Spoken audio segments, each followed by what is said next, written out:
Hey everyone, welcome or welcome back to Engelbard. Well, it's finally here. Nintendo has released Metroid Dread for the Switch, the first full brand new 2D gameplay style of Metroid title in 17 years. Since they bothered to release it and all, I figured the least I could do was play it, which I did, and completed it with 100%. Here's my review of it from a Retrogamer's perspective.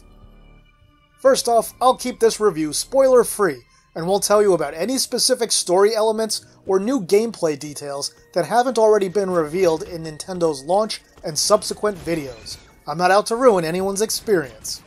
In fact, let's talk a little bit about the story now and get that out of the way. Metroid Dread is the fifth and supposedly final entry in the mainline 2D Metroid series that started all the way back with the original Metroid on the NES. It references and is connected to all of the other games in that series. If you haven't played them at all, or in a while, it summarizes all of them in a fairly lengthy opening sequence before the game starts. Personally, I'm not big on heavy stories in this genre, so I'm happy to report that the few story bits and cutscenes sprinkled throughout the game after that are delivered in small, digestible bits. Because of this, they thankfully don't interfere with the gameplay flow too much, which can happen to other titles in this genre. Is this game really the finale to the 2D Metroid series as we know it? By the time it was over, it sure didn't feel like that to me. I think this game's finale status is really more marketing than anything else. If you believe this is the end of the original series, well, I've got a few bridges you might be interested in buying. Let's talk about visuals next. Metroid Dread looks absolutely fantastic. While it was developed primarily by Mercury Steam, the same team responsible for Metroid Samus Returns on 3DS, this game is vastly more impressive visually than that one.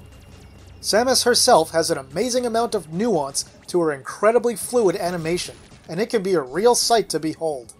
The enemies all look great too, from the smallest to the largest. They all showcase an amount of detail that's really impressive for any modern game in the genre, let alone a game on the aging Switch hardware. The environments are also amazingly well done. Like the characters, they're beautifully constructed and ooze quality, among, at times, other things. But yeah, Dread is a gorgeous game. And if you enjoy lighting effects, both subtle and obvious, then your eyes will really appreciate Metroid Dread. It makes effective use of shadows, shifting light sources, and darkness throughout. There are also really nice environmental effects like shifting mists, water, bubbles, particles, and more. You'll also find lots of things going on in the backgrounds like the local fauna moving around. It all contributes to making Planet ZDR feel like a lived-in world. Dread's visual style is equally impressive and expressive. It's similar in some ways to the look of the first two Metroid Prime titles, but it's more colorful than those games. It blends realism and exaggeration a little more than the first two Prime titles, which is apparent from the oversaturated colors and Samus's exaggerated facial expressions. The developers really nailed the look they wanted this game to have. What about performance? Well, that's where things get interesting. Throughout the vast majority of your time exploring Planet ZDR, Metroid Dread runs at a buttery smooth 60 frames per second. I only played it in dock mode myself, which runs at a resolution of 1600 by 900. So part of the way they achieved the smooth frame rate was by dropping the resolution down a bit from the more standard 1080p. Occasionally, you'll notice some jaggies rear their angular little heads, but the overall experience is great with a smooth frame rate, and the jaggies typically only show up in cutscenes. And the cutscenes, well, those run at 30 frames per second. It can be a little jarring to be playing along at 60 frames per second, then transitioning to a 30 frames per second cutscene, then transitioning back to 60 after just a few seconds. And the majority of the cutscenes are pretty simple. I mean, there are a few exceptions to that near the end of the game, but generally, it doesn't look like they really had to drop the frame rate so much for most of them. Now, you may have noticed a moment ago when I said the game runs at 60 frames per second most of the time during your exploration, which you might think implies there are times that it doesn't quite reach that frame rate. And to you, dear viewer, I say, hey, good listening skills, gold star for you. There are a few instances throughout the experience where the frame rate drops noticeably. Just eyeballing it, I'd say during these times it ranges from between 30 to 40 frames per second. On the plus side, these drops are really uncommon and only happen in a few places. Overall, when it comes to the visual presentation of the game, Metroid Dread is really top-notch, despite these few minor flaws, and the devs clearly brought their A-game to bear on this title. As far as sound and music go, the game is equally impressive. The musical score both draws from past games in the series and includes plenty of brand new tracks that fit in perfectly with the atmosphere. The music doesn't necessarily make for great listening outside the context of the game, but it's tightly integrated with the experience and contributes greatly to the ambiance. When you're exploring, it's often subtle and in the background, but the intensity ratchets up dramatically during dangerous encounters.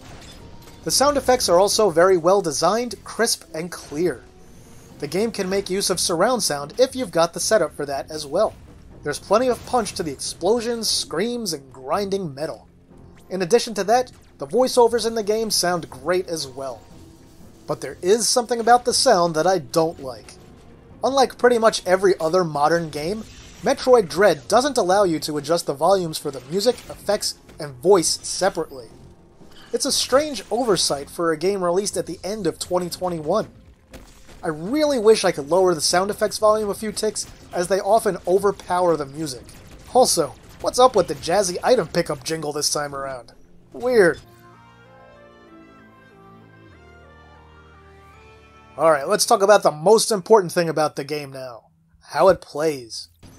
Metroid Dread draws its primary gameplay inspiration from Super Metroid and Metroid Zero Mission.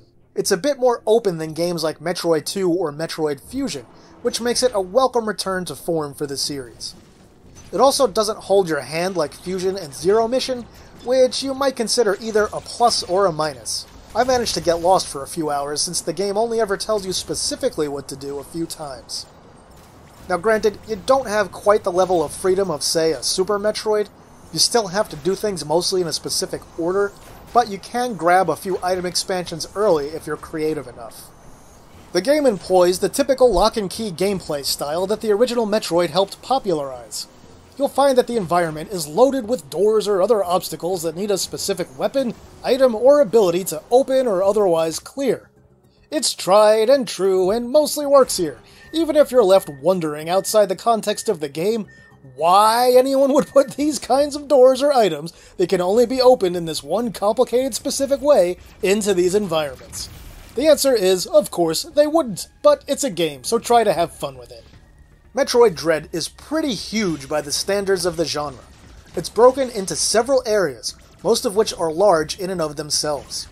Some areas undergo changes as you travel through them, and you have to traverse them differently at different times. As far as the mainline 2D series goes, this is the largest Metroid adventure yet.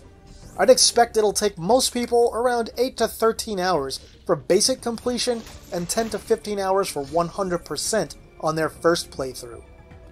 As far as abilities go, I won't spoil anything here either, but I'll let you know that basically any item you'd expect to show up here does.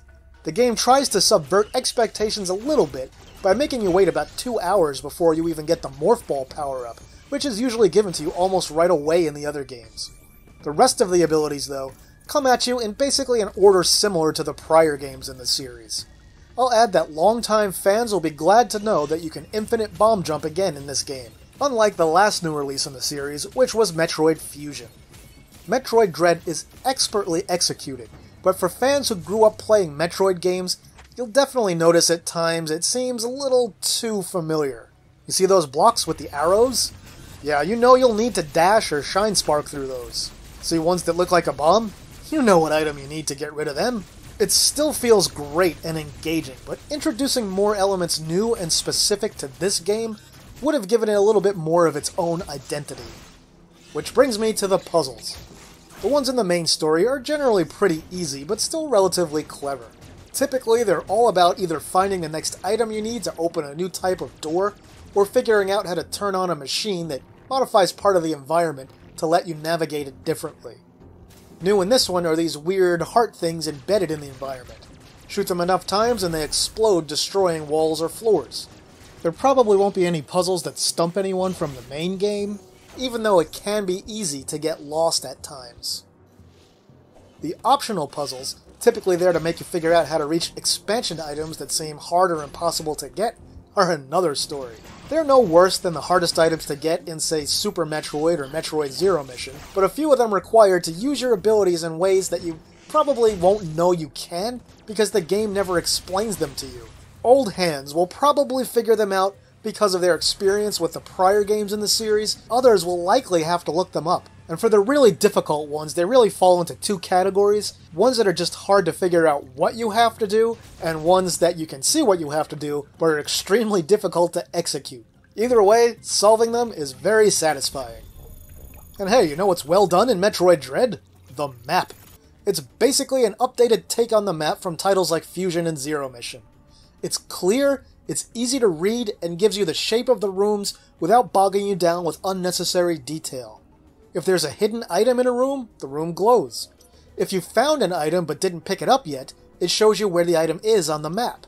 After you collect an item, it shows you where it was on the map, which is a nice feature. It also keeps track of every door and every type of special interactive block or object in the entire game. What about combat then?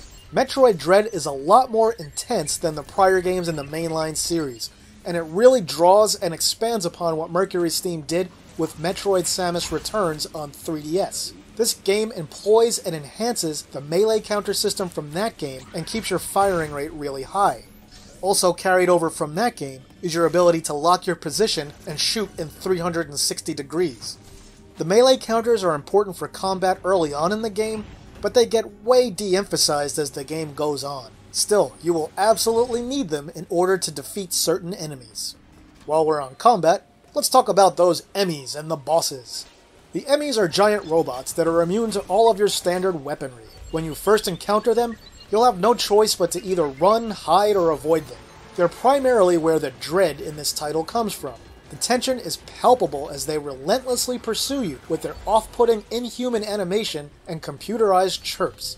If an enemy catches you, you'll get a couple of split-second chances to counter and kick them off of you before they spike you in the face, resulting in an immediate game over.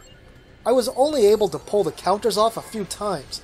They're especially tough since the timing of the counter opportunity is randomized. At least when they kill you, and they will, you'll restart in the room right before you enter the Emmy zone. Emmys occupy specific zones that consist of several rooms, so you'll often have to avoid them several times as you traverse an area.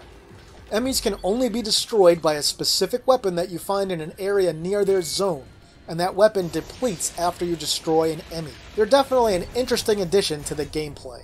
The bosses in this game range from pretty easy to really tough. The first few are pretty easy and introduce you to the pattern-based attacks and movements that are used by bosses throughout the game. Bosses later on will demand a lot from you as a player. You'll need to figure out where, when, and how to hit them, and then you'll need to execute on that, which can be tricky with the complex control setup. Seasoned Metroid fans and crusty old gamers can make it through them eventually, but be prepared for serious skill checks. This game is definitely not casual gamer friendly. Speaking of those controls, generally they're pretty good, but yeah, I'd say they're actually overly complex. Now don't get me wrong, they're smooth and responsive and the game feels great. However, you're stuck with the controls and button assignments the developers gave you. You can't customize them at all. And what did I mean about overly complex? Let me give you an example of what I'm talking about. To clear out certain doors or objects, you may have to hold the L1 button to aim, then hold the R2 button, and then tilt the analog stick, and then press Y and then move the analog stick again. That's a lot of effort to open a door, and I can't help but think this could have and should have been streamlined a little. And using all the moves demanded by combat, particularly with the later bosses, can be tricky. I play this with a Pro controller, and I can't even imagine trying to play it with the horrendously awful Joy-Cons. And I find the complete lack of customization kind of annoying for a modern game. I don't like having something as common as the morph ball on the L2 button, and I don't like that it shares the button with the new slide functionality. There are times when I want to quickly transform without sliding. You can still morph by pressing down twice on the analog stick, but that's a little unwieldy. And the analog stick, I'd love to have had the ability to use the D-pad for movement and aiming instead of the stick. Yeah, I know that would mess up the fancy 360-degree analog aiming, but there are times where the more limited and specific control of the D-pad would have made completing certain puzzles a lot easier, especially some of the difficult late-game ones. Another minor negative can be found in one new thing Metroid Dread brings to the 2D mainline series: load times. When you're traveling from one area to another, it takes about 15 seconds to load, and during that time you just watch a close-up of Samus in an elevator or on a rail transport. It's a shame they couldn't cut down on this, as it really does interrupt the flow of gameplay. It certainly doesn't ruin the experience or anything like that, but at 15 seconds a pop, these load times really add up over the course of the entire adventure, especially if you're going for 100% completion. My next and final minor complaint is about the lack of a modern fast travel system in this game. It does have teleporters, or as it calls them, teleportals. The problem is, they're linked pairs and you can only go to one specific one from one specific other one. A better fast travel system opens up at the very end of the game, but even that one's not ideal. It's pretty much like the developers wanted to discourage exploration until you're up to the final boss. Alright, let's wrap this up. Overall, Metroid Dread is a fantastic game, and more than a worthy addition to the storied franchise. It looks and sounds fantastic, it's a joy to play, and it's a great modern take on the Metroid formula.